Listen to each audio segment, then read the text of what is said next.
Hi, this is Patrick Finley at the Chicago Sun-Times. I'm joined here by my colleague Rick Morrissey, and mercifully, the Bears season has come to an end.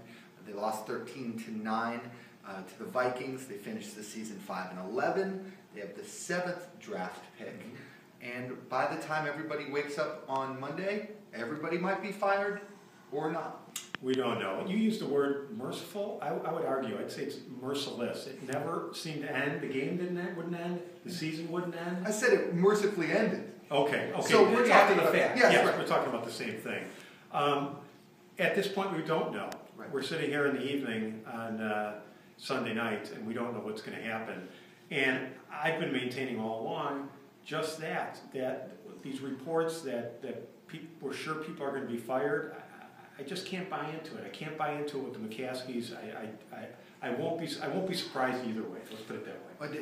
But for us, maybe more entertaining, certainly, than the football game, in which Jay Cutler, by the way, was as uninspiring as he's been all year, was what was happening in this room. This is a luxury box here, and the McCaskies were here, Virginia, but George was here, sitting in the front row, next to Phil Emery, the general manager, that he may or may not keep around.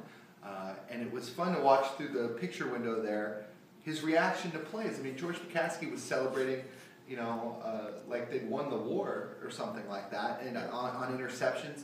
And it was just interesting to be able to view the dynamic from our little press row seat between the boss and the GM. They didn't talk. Now, what we don't know is we don't see this often. So, do they not talk normally when they sit together? Right. Maybe they're just so intense. I have no idea. Phil was taking notes the whole time, and to be fair, we don't.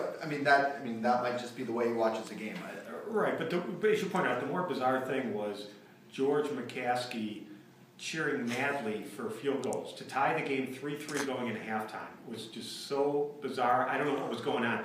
But to me, there wasn't the opposite effect, that when there was a bad play by the Bears, there was no anger. So you're right, I was mesmerized by this. I couldn't figure out what was going on, and I don't know if I'm happy I saw it or not. It would have been stranger if there were, if he was throwing things too. Wouldn't that have only made it more odd? I mean, who knows? But that's why we have no idea what's going on. We don't know what's going on in this guy's head. Right, and just the dynamic between him and Phil and Mark. A lot of Bears players today in the locker room seemed pretty convinced that change of some sort was on the way. I talked to defensive players who stuck up for Mel Tucker the way they should, but they did it knowing, I think, that his days as defensive coordinator are numbered as well.